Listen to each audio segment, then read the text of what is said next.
True stories about bees. 1. Do bees see colors? There is a great man of science living in Germany whose name is Karl von Frisch. He keeps bees. He is a beekeeper. He has hives of bees. This is a beehive. It is the house of about 60,000 bees. 60,000 is a great number of bees, but they go on living together very happily in their house. Some of them go out looking for food for all these bees. When they get some food, they go back to the hive again, and after a time other bees come out, and little by little take the food into the hive. Here is a bee having a drink of honey inside a flower. When the bee gets back to the hive, it gives this honey to the other bees. Then the other bees go out to the flowers where the honey is. Some of these flowers have bright colors. Are these bright colors a help to the bees in going where the food is? Karl put this question to himself, but it was one thing to put this question to himself, and another to put it to the bees. How was he to put it to the bees and get their answer? Do you, my dear bees, see colors in the same way that we men do? It was no good saying this to his bees. Bees have no English, even if they have, as we will see, a language of a sort. But Karl in time did put this question to his bees, and got a clear answer to it. This is what he did. Karl had some squares of colored card, blue, red, yellow, green. He put out a little honey on a square of blue card. A bee came flying up and took some of the honey and gave it to other bees in the hive. Before long, more and more bees were coming to the honey and taking it off to the hive. After a time, Karl took away the blue card and put on his table 2 clean cards with no honey on them. They were a red card and a blue card, like this. What did the bees do then? They all came down looking for honey on the clean blue card. Not one of them came down on the red card. By doing this again and again, Karl made certain that bees see red and blue as different. Bees which have taken honey from a blue card go back to the clean blue card. They do not go to the red. But one of Karl's friends said, "Yes, they see blue and red as different, but that is not the same thing as seeing blue and red as colors. There are men who do not see any colors at all. They see all colors as different shades of gray. They see blue as light gray and red as dark gray. Maybe the bees are like these men." Karl had to make the bees give him an answer to that. This is what he did. He got bees looking for honey on a blue card, as before. Then he put a clean blue card on his table with gray cards of all shades all around it. There were light gray cards and dark gray cards, and cards in between light and dark. They were like this. What did his bees do?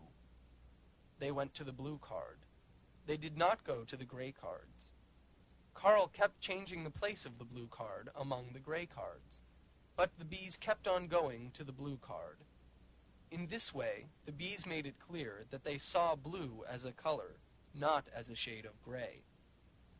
Do you see why Karl put a clean blue card among the clean gray cards?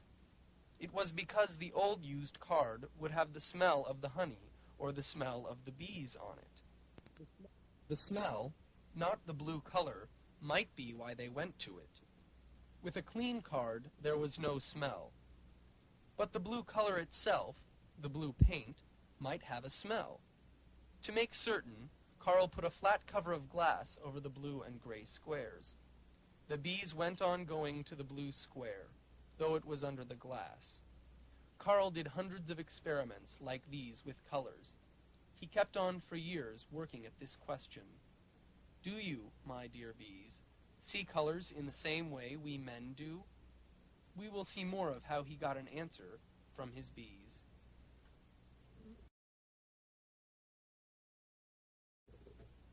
2. The colors the bees see. After his experiment with the blue card and the gray cards, Carl went on with his questions to the bees. The second step was to see what they did when he put squares of card of different colors on his table. First of all, he put out for them a yellow card with some honey on it.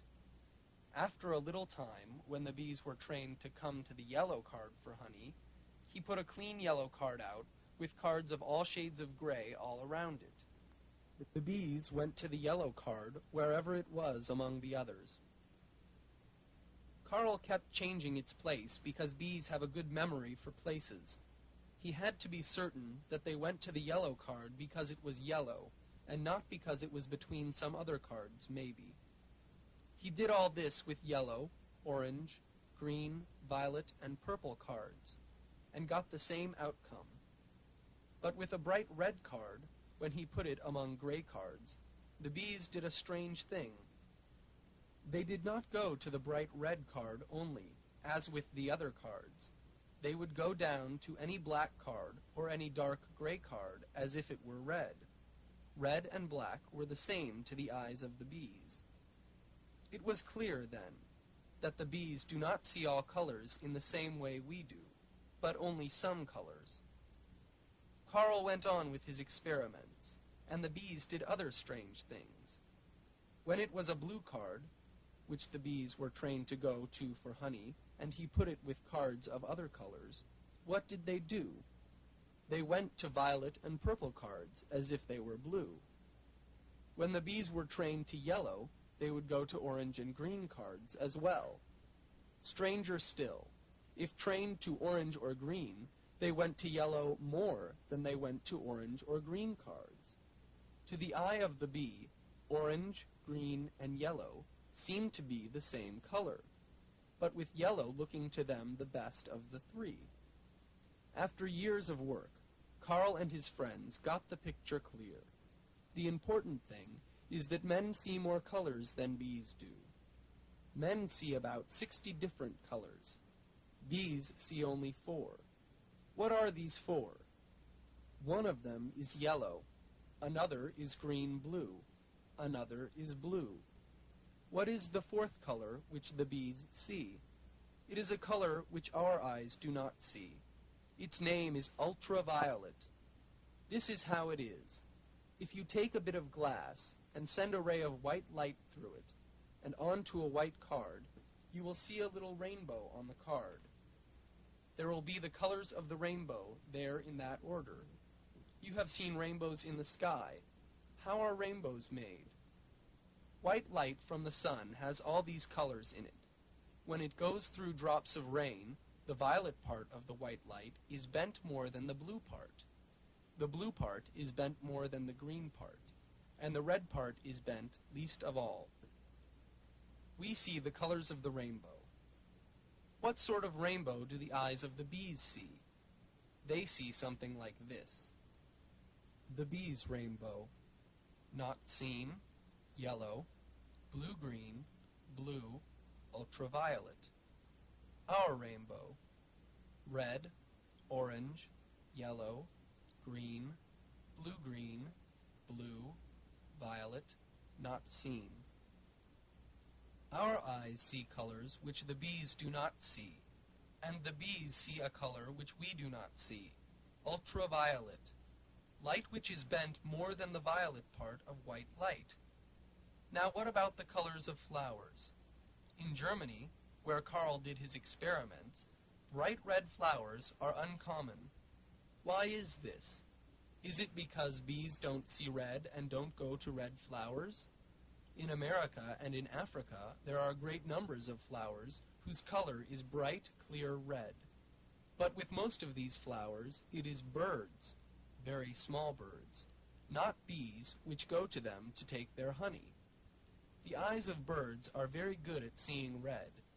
In Europe, there are some bright red flowers, but it is butterflies, not bees, which take their honey.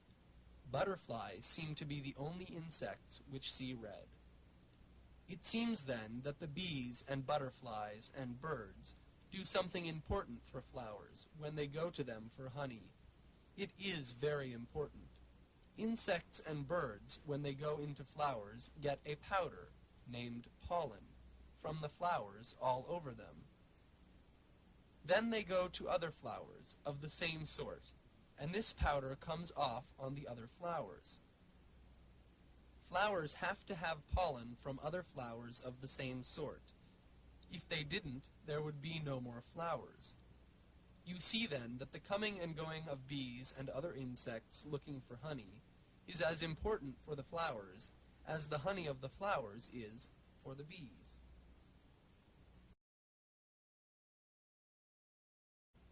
3. Smell and taste to bees.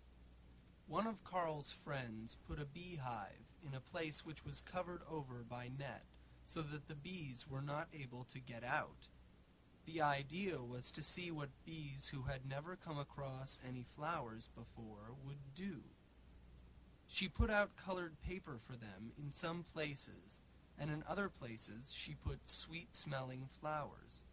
But she put a cover over the flowers, which kept the bees from seeing them without keeping in their smell. What did the bees do? Some of the bees came out looking for food. There was not much food in the hive, but most of the bees did not go looking for food. Only a small number ever go out as scouts. Only these scouts went to the colored paper or to the covered over sweet-smelling flowers. The other bees kept in the hive, waiting for the scouts to come back with news of food. Carl had another question to put to his bees. Do you, my dear bees, take in the same smells that we do? This is how he got the bees to give him a clear answer to his question. First, he had to have some bees which were trained to go after one smell and not go after other smells. He got these bees trained in this way. He put out a number of boxes like this, with holes for bees to go in by. Inside one of these boxes, he put some honey and a little oil with a special smell different from other smells. The bees went in to get the honey. After a time, he took away the boxes the bees had been to and put out clean boxes. In one of these was a little of the oil, but no food. What did the bees do? They went to one box after another, smelling round the openings, but they only went into the one box which had the oil in it. Now, using bees trained to an oil made from the skins of Italian oranges, he put out 24 boxes on his table. Only one box had this Italian orange skin oil in it. The other boxes had other different smelling oils in them. Most of the bees only went into the Italian orange oil box, or into other boxes with oils in them made from Spanish orange skins and fruits like oranges. These orange skin oils all have about the same smell to us.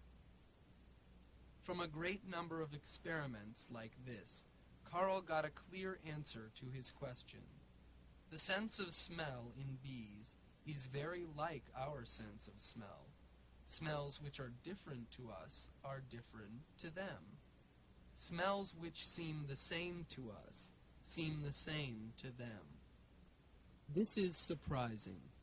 We have noses for smelling with. The bees have antennae which they keep moving about. It may be that a round thing and a square thing, when near enough to a bee's antennae, have different smells to it. Maybe they would be different to you if you had antennae in place of a nose. Now, what about the bee's sense of taste? Is it the same as our sense of taste, or is it different? Men have 4 tastes: sweet, bitter, sour, and salt. We seem to have more than these 4, but that is because the smells which things have become part of their tastes. Do the bees have these 4 tastes? And do the same tastes seem good and bad to them as seem good and bad to us?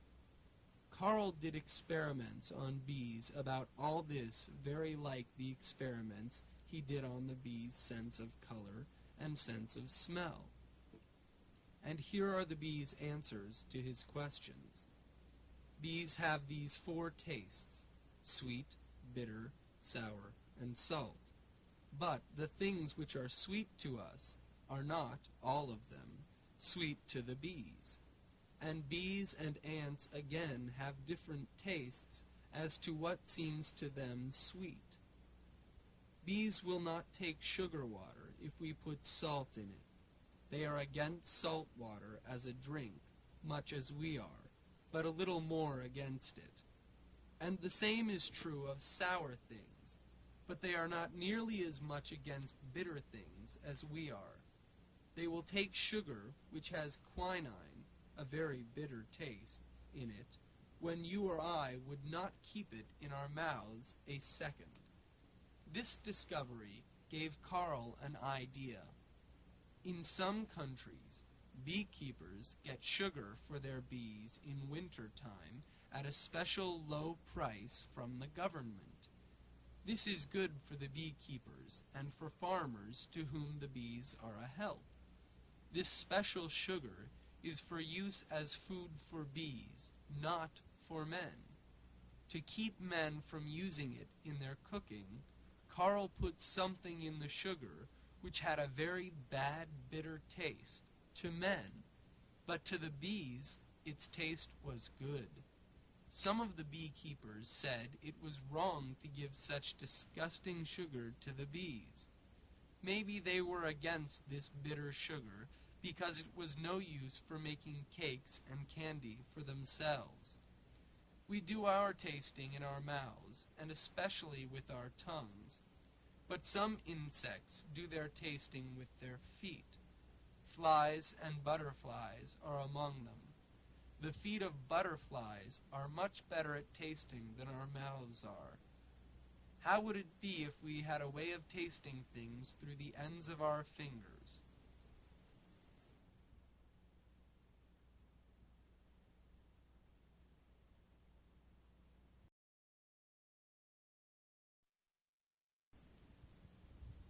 "4. The language of the bees. Only a small number of bees go out from the hive as scouts looking for food.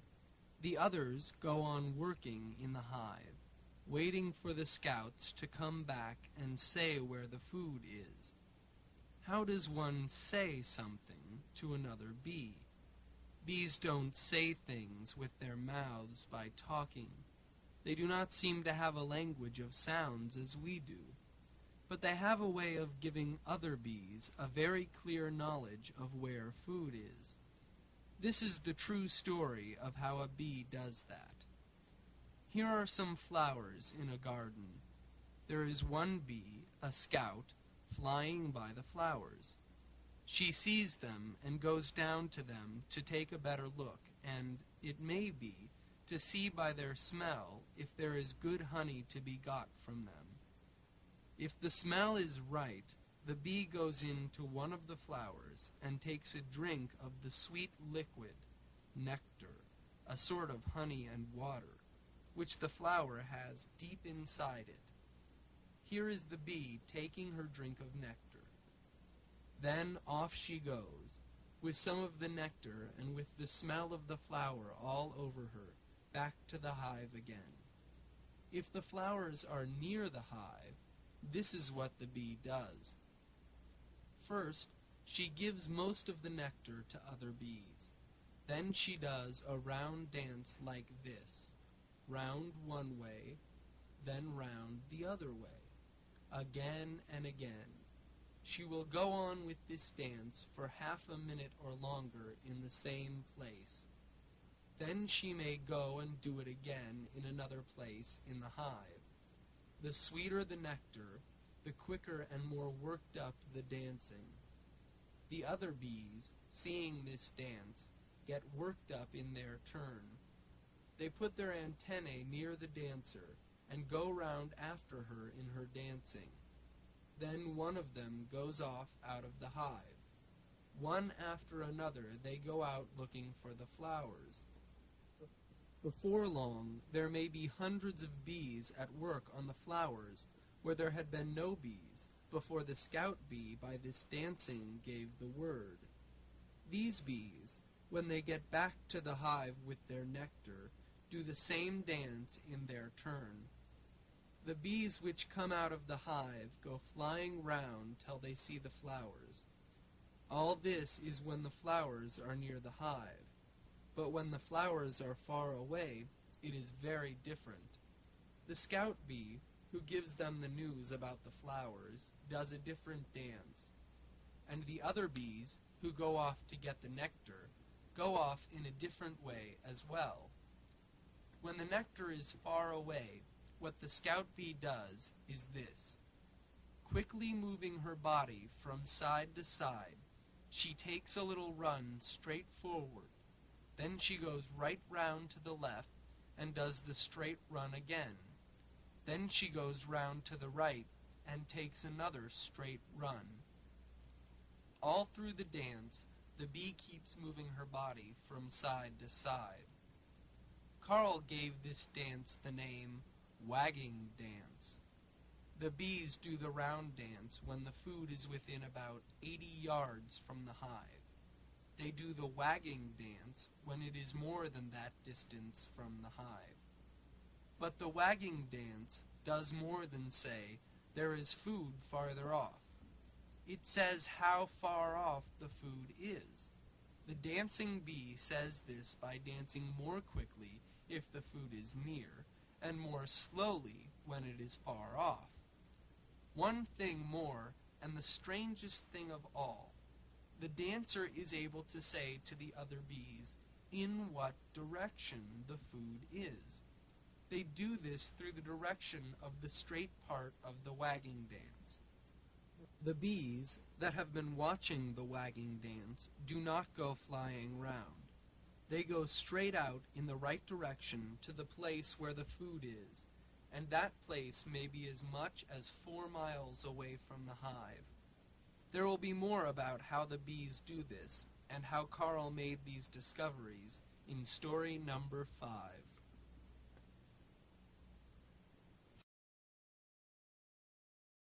5. The Dancers and Their Dances. How did Carl make these discoveries?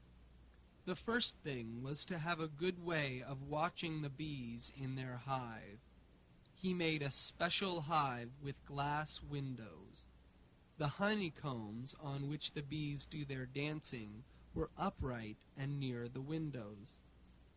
The second thing was to have a way of numbering the bees. He did this by painting marks in 5 different colors on different parts of the bees. He was able to give their different numbers to no less than 599 bees, and so keep an eye on all those bees at the same time. After that, Carl and his watchers were able to see what any one of the numbered bees was doing.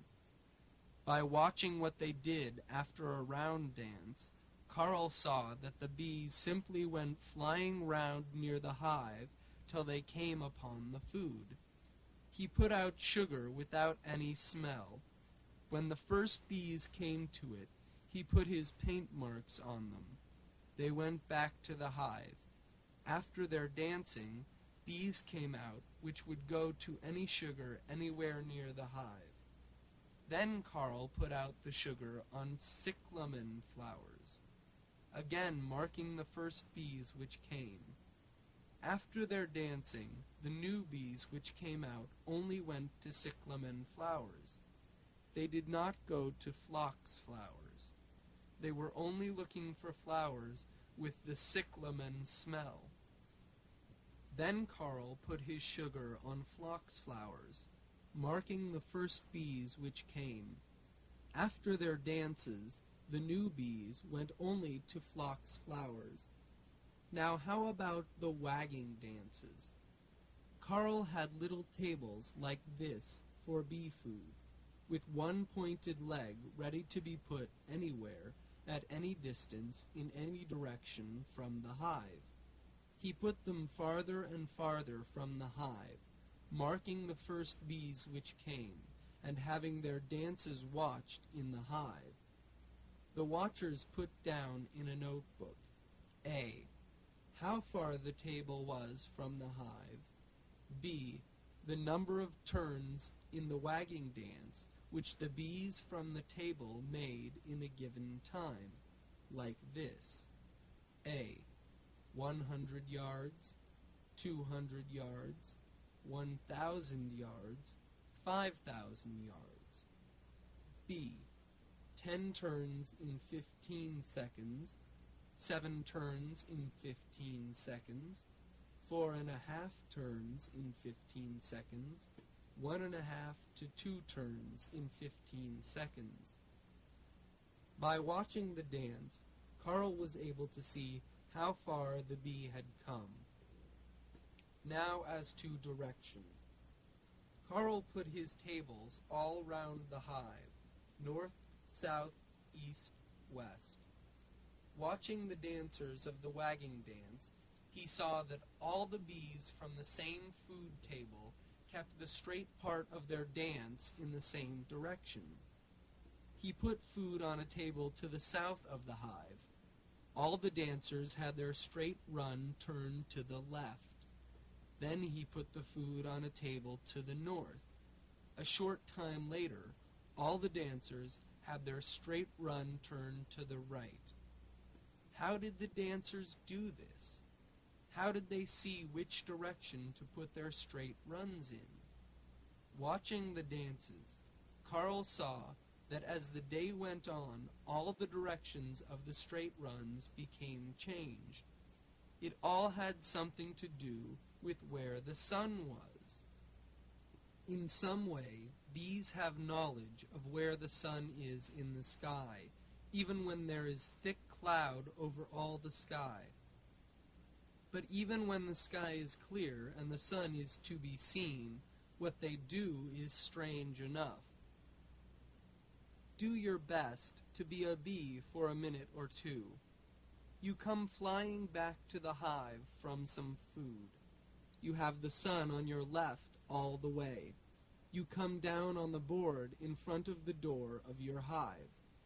Now in warm weather, bees sometimes come out on this board in great numbers. And then a scouting bee, coming in, like you, with her news of food, may do her dancing there out in the daylight. Go on being a bee in your mind. You make a straight run in the direction of the food. That is, you go as if you were starting off again for the food.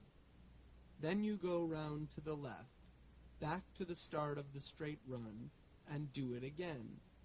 Then round to the right, back to the start, and do it again.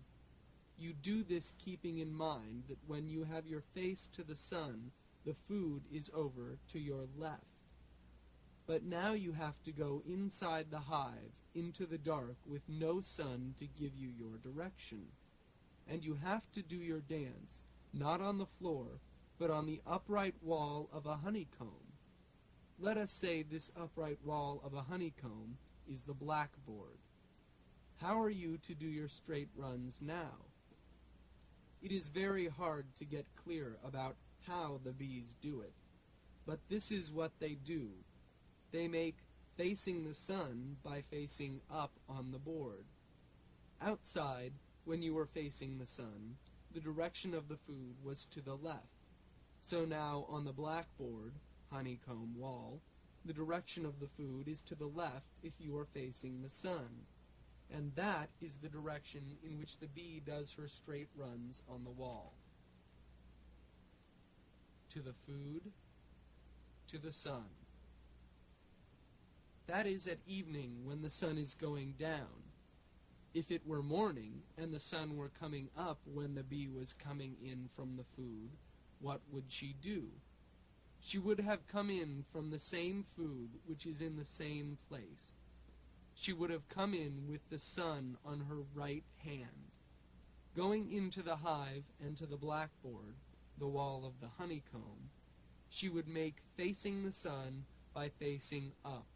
Then the food would be to the right. And that is the direction in which she takes her short runs. Then the others, the watching bees, coming out of the hive, would see the direction of the food as out to the right if I'm facing the sun, and go off flying in that direction. That, at least, is what they do.